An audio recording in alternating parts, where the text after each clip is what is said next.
fortunate to have Mr. Blair Fannin with us. He is AgriLife Manager Communications and Media Relations. And this will be something, writing impact statements is an integral part of the job for anybody who is planning a future in one of our agricultural research labs, as well as it could be also applicable to work with the CBC or NIH or any other federal agency associated with STEM research. So, Mr. Fannin, please. Morning, Mark. Thank you. Howdy. Good afternoon, everybody. Glad to be here.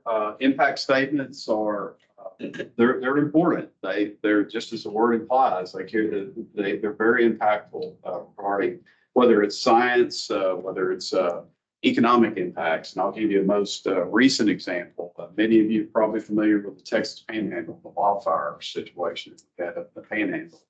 I serve as Public Information Officer for the Texas A&M AgriLife Extension Disaster Assessment and Recovery Unit. And that's a network of 28 agents across the state. We were deployed up to the Panhandle. I went to the Panhandle and served as Public Information Officer about a week and a half up there. And we had animal supply points set up in three major counties, and we have a satellite location where we took in hay, livestock feed for cattle, protein cubes, that kind of thing, and fencing materials. And we distributed that out to the producers in that region that were in need, and there was plenty of them that were in need of those supplies. And so as a result of that, that's been ongoing since the end of February, scaled back those supply points. But the agency has prepared a return on investment document, an impact summary. And I played a role in that, working with David Anderson, our livestock economist, and some up Dee Jones out of Amarillo. My colleague, Kay Ledbetter, who's a communication specialist in Amarillo. We helped facilitate and put that document together, which was put forward to a Texas Legislative Wildfire Committee. There were some hearings that were held up in Pampa, Texas, here about 2 or 3 weeks ago. And a report has been compiled and that'll go before the Texas Legislature. And they will analyze the response to those wildfires, how quickly they were responded to, how people were taken care of, both producers and those that had homes that burned down. It was just amazing that the town of Canadian escaped from being completely destroyed by wildfire.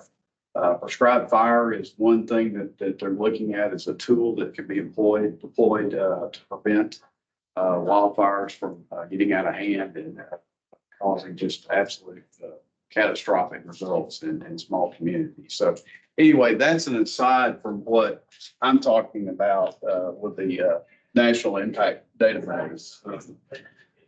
Each year we gather a set of writers.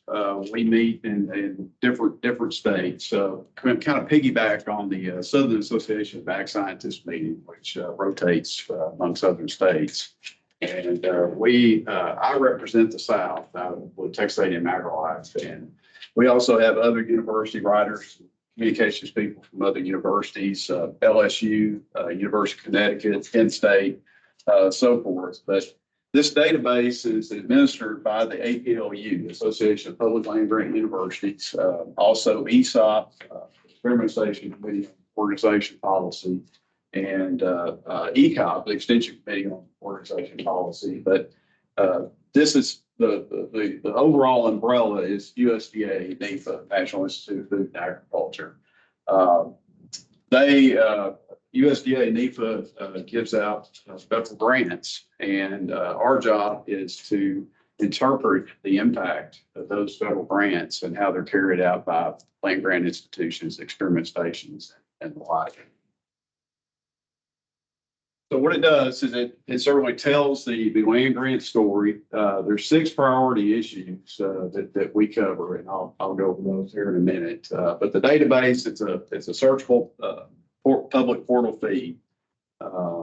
Examines critical issues. It's used by the media Primarily, it's used by congressional legislatures, staffers, and so forth.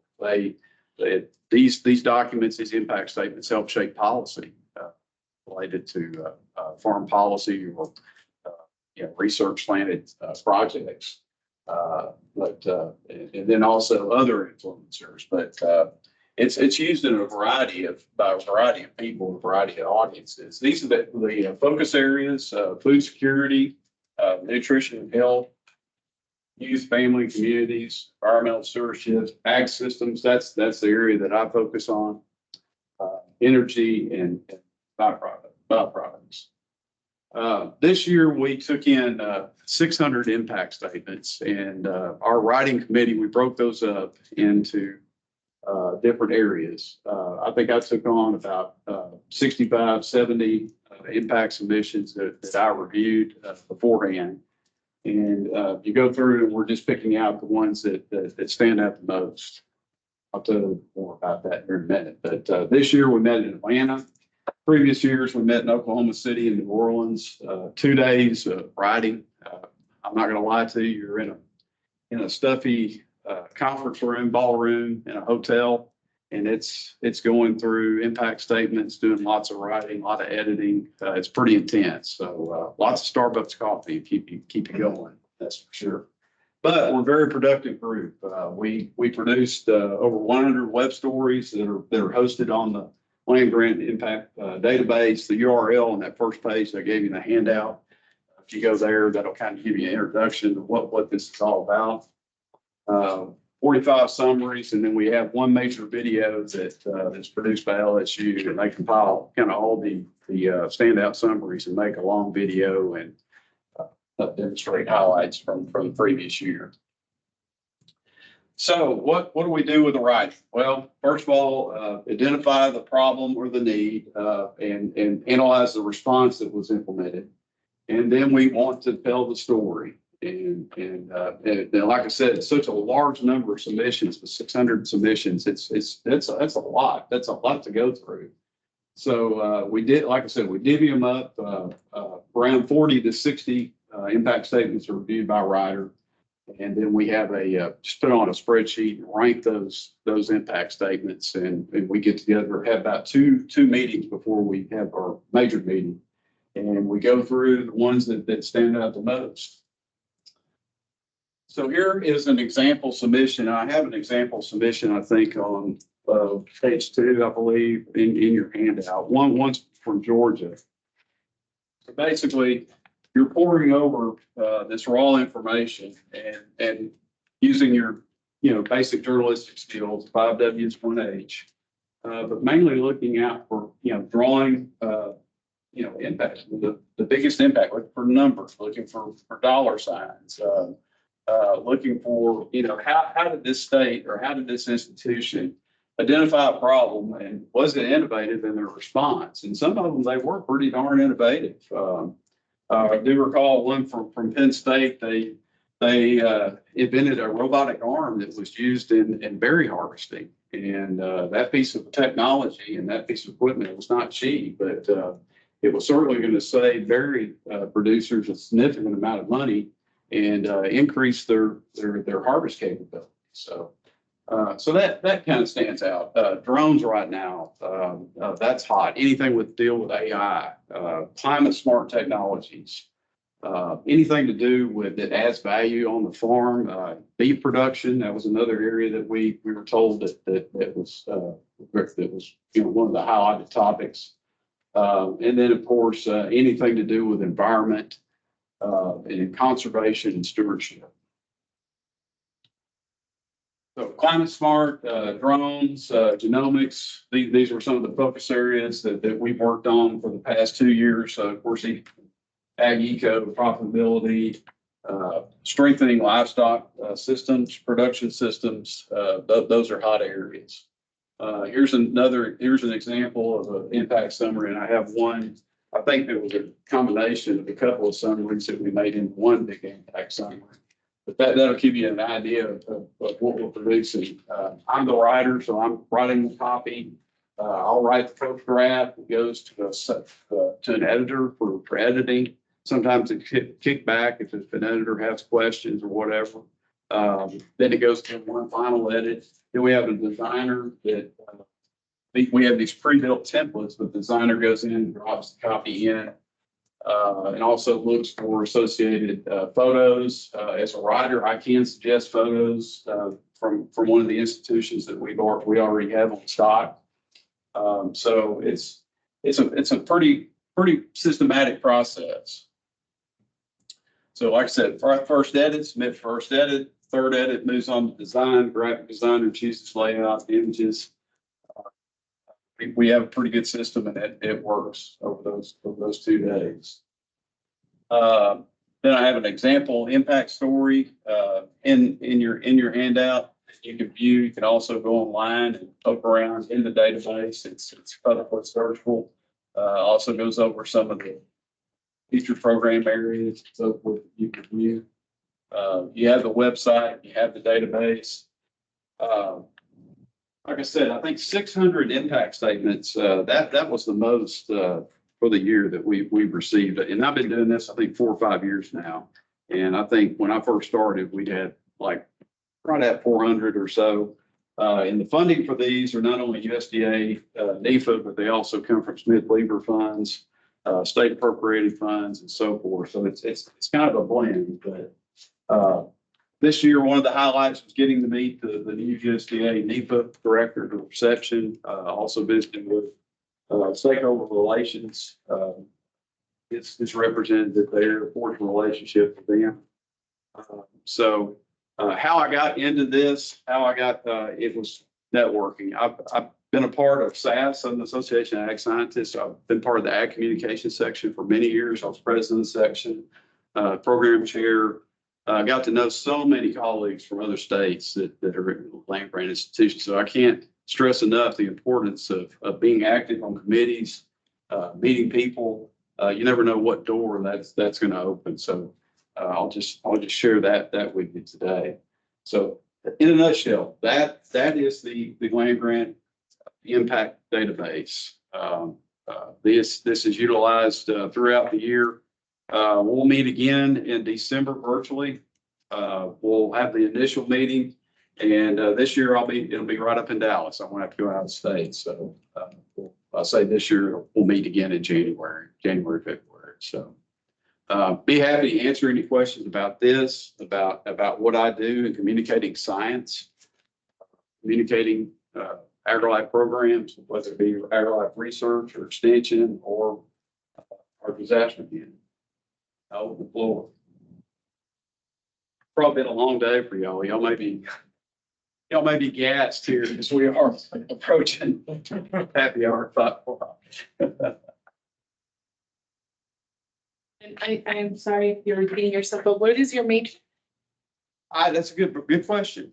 I majored in journalism. Okay. I started out that back in the day, I wanted to be a sports columnist. I would, back in the day when newspaper hard copies were the only thing, there was no internet. I would read the likes of Ed Fowler with Houston Chronicle. I read a couple of Sports Illustrated guys, and see and thought, well, man, they get to travel. They get to go cover games. They get to go cover, celebrities, sports figures. I thought, I think I would like that. So I was just enamored with that and started reading newspapers.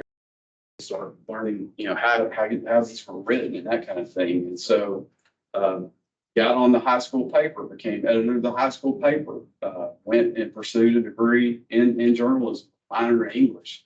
Probably one of the best moves I ever made. I made so many good friends. I lived in the newsroom. I lived with all my fellow journalism majors. We went out, hung out together outside of school. And then that eventually led me into a career in newspapers. So I worked at the Bryan College Station Eagle here for many years. Cut my teeth here. Yeah, I remember I used to follow you. Yeah. I mean, I covered sports, high school sports. I covered business. Weekends, I would do police beat when we did, listening to the scanner, chasing, police cars and wrecks and accidents and lo and behold, a murder. I was covering county for the weekend, and we had a murder over in Madison County. I had to go cover that. So I started cutting my teeth and all that. And then eventually I went to work for the Houston Chronicle, covering that when they had weekly zone newspapers all across Houston. I was given 2 zones, covered high school sports for 2 zones out of my house. I did that for 4 years. That was a learning experience. I was paid as a freelance writer, but my benefits I had to take out on my own. I had to pay for my own health insurance, my own retirement. So I was kind of acting as my own business. So I was having to learn not only doing the job, but learning, how to manage a business checkbook, learn tax laws, that was a great experience. Did that. And then I also kept in touch with a guy named Steve Hill that was here at A&M many years ago. And he called me up one day and he had just completed his PhD and got a position at K-State. He said, Blair, look, my job's coming open. Would you be interested? Yeah, you bet. So I applied, went through 2 interviews, and I've been with A&M's for about 25 years now. So, and I've done a variety of things in those 25 years. So I know that's a long story, but all that experience was just incredible. It really helped set me up for this position. So yeah, that's a great question.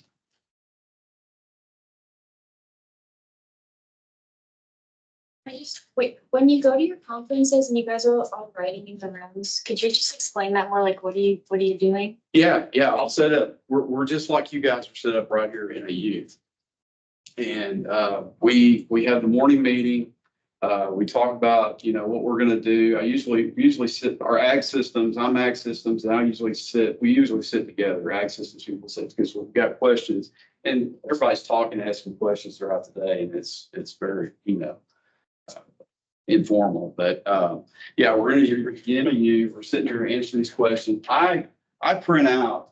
I know I'm old school, but I'll print out those impact statements, make hard copies, and I'll edit, take a pencil, I'll make notes and all that, and I'll put it in a folder and I'll carry it with me to the meeting because I'm gonna pull it out and I'm gonna be researching the whole time looking through. So, and I've got another colleague that does the same thing too. So we'll sit there and we'll say, okay, we'll go over the spreadsheet and we've got a list of identified top good impact statements, and we'll say, okay, these are the ones we're going to knock out today. And so we'll highlight those and we'll work on that. And then maybe somebody over on the other side of the room is going through some impact statements. They said, look, did you see this one? Or this really may not fall in food security. It may be more in ag system. Would you want to take it? So we'll take it, we'll look at it, we'll vet it. And we may or may not write a statement.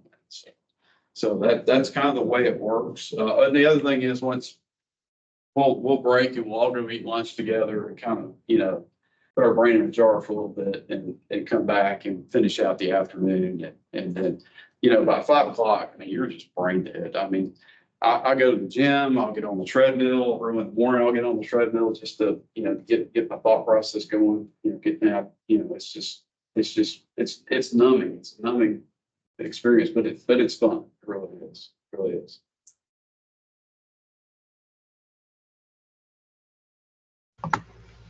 How do you differentiate between a good impact statement and a impact statement that could use some work?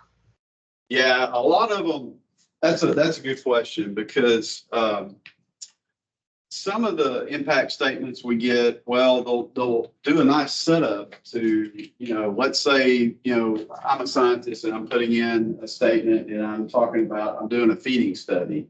And I'll get in and say, well, we've got a sampling of a herd of, 25 Hereford cows. We've got them on grain and we're feeding them so many pounds a day. But in our future study, we're going to put,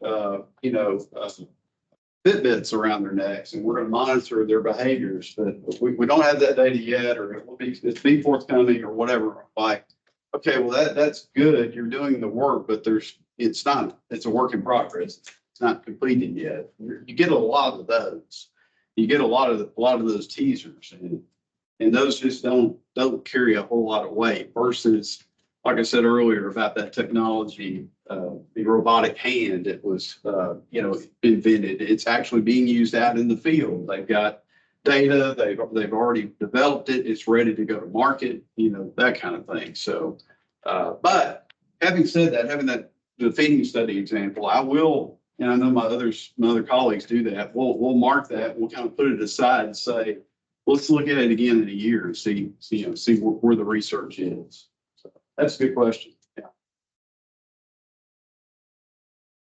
Okay, so. Yes, hi. This is getting back to one of our themes from earlier this afternoon. I think I remember that you have hosted at least one intern. And from your standpoint, what makes a good intern?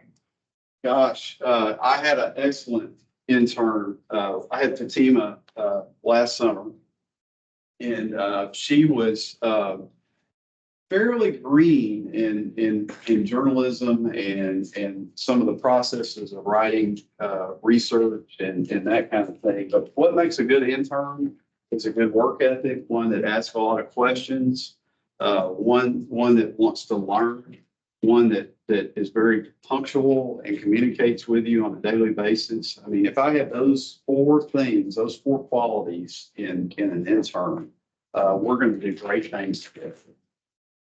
Yeah, I couldn't have had a problem. Fatima was excellent, and she actually came by and we visited the other day. And she wants, I think she's going to apply for med school, and so forth. When we drive up the correct letter. And I said, absolutely. Yeah. So if I could clone her and had about 10 of her, everything would be great. She was awesome. Well, I think a successful internship takes input from both sides. Yes. I've heard great Yes. things. And we communicated each day.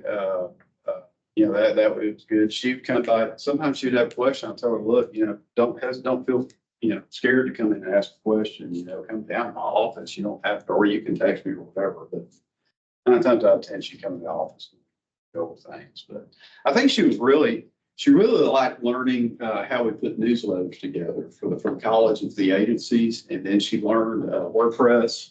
She wasn't familiar with WordPress. And so she's got that. And she learned Constant Contact.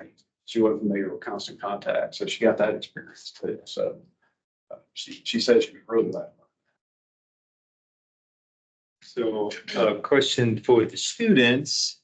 How many of you consider yourselves a pretty good writer? Just one. I had to take all the media writing classes. One of them was with him, so I'm pretty good. So one of the outcomes from last summer from this particular internship is Tima. One of the first realizations was she said, I thought I was an excellent writer. And then I had this internship. And I didn't realize how many times you have to edit something before it turns into a readable story, a readable fact sheet, something that you're going to post and represent the entire organization with. There's a lot of steps to getting it to this stage. The hardest thing, and I know JD will probably hear me say this when I lectured in the fall, was taking something like this, and this is really a small impact statement in terms of words. I should have put another example up here that's a couple of pages, but having to take something that's this and scale it down to this, that takes so much practice in writing. I can't stress, and especially back in the day when I was working for a newspaper, I had to write on that. If I had somebody that was going to go into journalism and be a hardcore reporter for a newspaper, I would probably have them go and cover a high school football game, have them come back at 9 after it's over, about 9 o'clock or whatever, and tell them, I need your story by 10 o'clock. 10 o'clock is your deadline. So you get back, think about it, you get back to the office, you covered this game, you've got 6 pages of notes on the notepad, play-by-play, you've got quotes from coaches, you've got all this stuff. You come back to the newsroom or to your computer or wherever you are, and you have an hour to write that story. You need news and you need it quick. that's a hard skill to acquire, but believe me, you can do it. The more practice you get, you can become a great deadline reporter. But I mean, it's a rush. If especially if you're not covering, say it's breaking news story, say, say the Bush Library, all of a sudden has a surprise visit from, from the governor one afternoon, we want you to go cover it, and we need a story within 30 minutes. I mean, it's quite a rush to go out there, gather the information, think quickly, pare down information, put the most important, inverted pyramid, think put the most important information up. I mean, the way I learned how to do it was I studied a lot of Associated Press writers, studied how they put material together. Because if you're an AP writer, it's quick. There's no, 2 paragraphs introduced in the news. It's in the first sentence is what the purpose of the story. So, yeah. So the old adage is, I would have written you a shorter note, but I didn't have the time. Yeah. And point being concise and to the point, taking all of this information takes an enormous amount of brain power to get it to this shortened note that still contains all this essential information. So basically, you just heard our previous Dr. Dawson was saying, well, we take many cuts and put them together. When I used to be more affiliated with media production, the standard rule was about 60 minutes to produce 1 minute of final movie quality film. So an hour-long film got a lot of footage. Same rule applies in the writing world. You might have an enormous amount of information. You have to condense it down into very concise, impactful, attention grabbing, attention holding pieces of communication. So that's a difficult task. And develop as a writer, the other thing I need to stress is develop a thick skin being edited. In my work, what I do in my profession, we go through 3 rounds of edits. So you think you've written this great piece in the first try and you send it to the first editor, and I've got a colleague who's an excellent editor. She'll chop me up.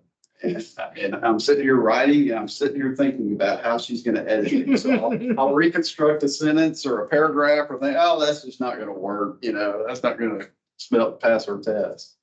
So, so develop a thick skin, study a lot of writing. I read a lot. I read a lot of current events. I read the Wall Street Journal every morning. Some of it I don't believe in, some of it's important, but it's a good publication. I'm a business fanatic. I love watching the stock market. I love watching CNBC. I couldn't get anything done if I had CNBC on all day long.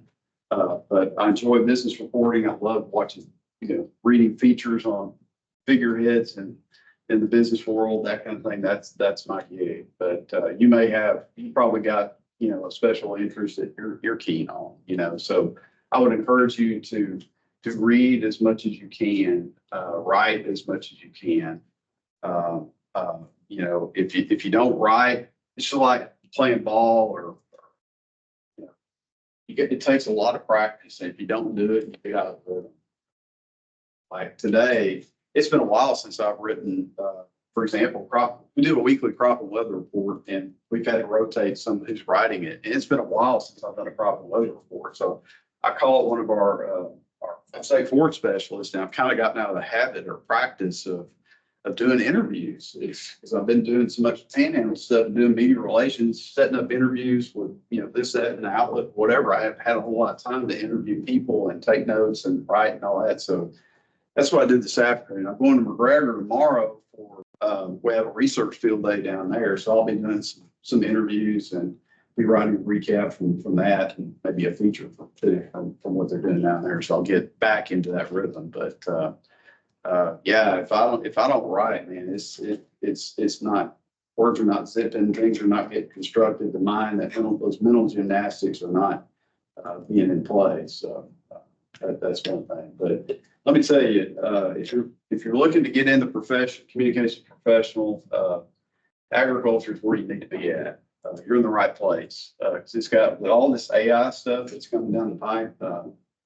Man, the sky's the limit as far as, companies needing a communicator. So if you can hone your craft and while you're here, you've got a bright future, really. So I just want to elaborate on one point Blair said about read a lot, because that gets your brain to understand, but you have to do it with the critical eye. So there are certain authors or certain reporters, I read everything they write because I understand their style, I appreciate that style, and I've found that I can mimic that style somewhat. And it makes it easier to write when you're sitting there thinking, oh, I've got this deadline, what am I going to do? And you have to rely on how much you've been preparing your brain and your skill sets, your writing skills, to then meet those deadlines because you've already got a style established. And back in the days when we still used books with paper, you probably don't purchase books that are on paper anymore, but I found that if I read many, many John Steinbeck novels consecutively, I could write in that voice. If I switched and picked another Melville or somebody else, after reading it enough, that voice changes. And you might do the same thing if you're following somebody online, following somebody's reporting or just somebody's blog. You can pick up that everybody has their own voice. The challenge is you find your voice in a professional manner like this, and it'll come quite easily. If I'm writing a feature, I like for the person to tell the story. I like to be a good listener and just take notes and let that person reel off the color commentary or whatever. Brent Zorneman is a sports writer with the Houston Chronicle and does when San State Governor worked at Houstonian. He is a master at letting the person tell the story. He'll talk about things in the room, bring in a person's background, history as a child, or something. I mean, just stuff that really makes the person really zing if you come out and fly off the page or off the screen. And so that's a style. That's kind of like my style. I just like to sit back and listen, let the person I'm interviewing tell the story, and the story be about them rather than me trying to be the story. So but you'll develop your own style over time. It just takes practice. Good questions. Everybody's at zero. Nice guess. Okay. Then we thank you, Mr. Fannin. Y'all have fun axe throwing tonight. Those online, thank you for your time this afternoon. I appreciate it. See y'all again soon. Thank you. Yes.